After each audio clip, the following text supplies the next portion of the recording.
عليكم ورحمة الله وبركاته. الشما harka fuune akkam jirtu hordoftoota keenya kanneen channel Afrikaa Samsung irratti hojjetan. Egaa nageenya kiyya bakka jirtan hundatti isin qaqqabu. Tole egaa asna keenya barnoota keenya kanarratti walitti deebina jirra. Egaa barnoota keenya kanarraa keessatti akkaataa email irratti karaa sirriidhaan ergaalee garaagaraa itti namaaf erguu dandeettaniin isin agarsiisaa jechuudha.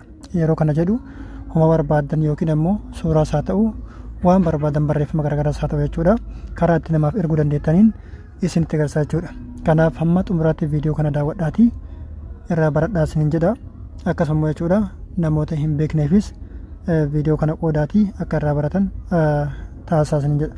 Egaa hordoftoota jechuudha maal gootu ergaalee garaagaraa jechuudha karaa sirriidhaan iimeelaan namaaf erguudhaaf iimeela keessan irra ni galtu yookiin ammoo jiimeela keessan irra ni galtu. Sana booda jechuudha as jala kanatti kompoos iddoo itti kanarratti al tokkoof bakka mallattoo qalama kanarratti al tokkoof ni cuqaaftu. Sana booda jechuudha as akkuma agartan firoommii jedha. Kuni iimeelli kun jechuudha fakkeenyaaf kan firoommii jedhu kun iimeela kiyya jechuudha. Iimeela kanaan nama sanii ergaa fi jira jechuudha. Bakka tuu jedhee mallattoon sarchiin barreeffamaa jirtu kan ammoo iimeela nama irratti ergaa iimeela nama ergaa fi jirtan sana yookiin ammoo iimeela nama miseejii kaayaa fi jirtan sana asirratti katabdu jechuudha. Fakkeenyaaf haala kanatti kun iimeela kana katabee jira jechuudha yookiin ammoo iimeela kana barreessee jira jechuudha. Iimeela nama irratti ergaa fi jiruu kana katabee jira jechuudha. Akka wal harkaa isin dhoyne kan gubbaa yookiin ammoo irraa dhuma jalqaba irratti argamu sun iimeela kiyya. Kan tuu jedhee yookiin ammoo inni lammaffaa kun ammoo iimeela namani ergaa yookiin ammoo miseejii barreessaa fi jiru sanaati jechuudha. Kanaaf iimeelli kun iddoon teessuma iimeelaa akka isin harkaa waliin dhoynetti qabadhaa isin jechuu barbaadeeti. Gad buutanii ammoo bakka saabjekti jedhu kanatti mata duree ergaa jirtan sana yookiin ammoo mata duree barreeffama namaaf katabaa jirtan sana asirratti barreessitu. Bakka maal jedhutti saabjekti jedhu kanatti katabdu jechuudha. Fakkeenyaaf barnoota haala kanatti mata duree barnoota teekinooloojii jedhu mata duree barnoota teekinooloojii jedhu haala kanatti katabee jira jechuudha. Sana booda gabbuutanii ergaa bal'iftanii fakkeenyaaf barnoota teekinooloojii kana waan ergaa fakkeenyaaf barnoota teekinooloojii jettanii miti mata duree irratti jechuudha. Barnoota teekinooloojii maal akka inni ta'e maalummaa barnoota teekinooloojii kana jala kanatti bal'iftanii bal'inaan yaada keessan ibsattu jechuudha. Inni irraa dhumaa kanarratti yaada keessan bal'inaan asirratti jechuudha. Yaada irraa bakka duwwaa irraa dhumaa kanarratti yaada keessan isa bal'inaan ibsachuu barbaadan sana asirratti katabuudhaan yaada keessan sana bal'inaan ibsattu. Akkuma agartan barreeffama dheeraa kana isa dachiin baalee duraanuu iftuudha.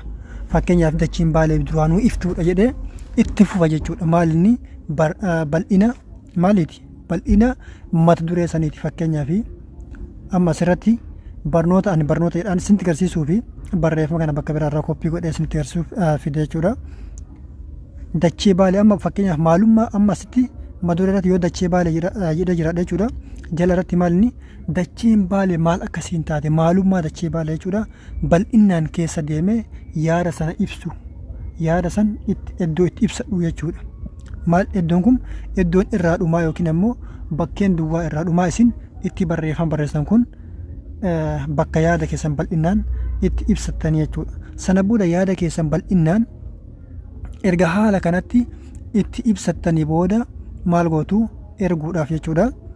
Erguudhaaf maal gootu as gubbaa kanarratti bakka mallattoon xiyyi gara tuqaalee sadiinitti gargaltee jirtuna irratti cuqaaftu jechuudha. Maal cuqaaftu xiyya sanarra cuqaaftu jechuudha. Sana booda kallattimaan ergitanii jirtu jechuudha. Akkuma isin agartan haala kanatti seente jedha. Ergaan kun ergamee jira yookiin ammoo gara iimeela saniitti dabree jira jechuudha. Kanaaf namni sun akkuma iimeela sun bira ga'een yookiin ammoo inbox sun bira ga'een ilaaluu danda'a jechuudha. Fakkeenyaaf amma iimeela kana bilbila kana keessaa qaba yookiin ammoo bilbila kana keessa jira. Gubbarraa iimeela kun ergaan natti ergame kun dhufee jira kunoo barnoota teekinooloojii jedha. iimeelii kanarratti naaf dhufee jira jechuudha. Akkuma isin agartan ni agartu kuni nama erge fakkeenyaaf TNM aappiin kun maqaa nama ergeeti. Kun gubbarratti immoo barnoota teekinooloojii jedha jechuudha. Ergaan kun haala kanatti ergitanii jechuudha. Kun akkuma agartan dachiin baalee duraanuu iftuudha jedhee akkasumatti barreeffamni kun itti fufaa jechuudha. Yoo barbaadan ammoo ergaa kanarratti riipilee yoo nama godhu barbaadan akkuma riipilee jedha asitti riipilee ool jedha foorward jedha yoo namaaf achi barreeffama kan akkamatti gara iimeela biraa yookiin ammoo tiraansfer akkamatti namaaf godhuu barbaadan foorward jedha jechuudha. Haala kanatti iimeela yeroo itti namaaf ergaalee garaagaraa ittiin namaaf ergitan haala kanatti fayyadamtu jechuudha.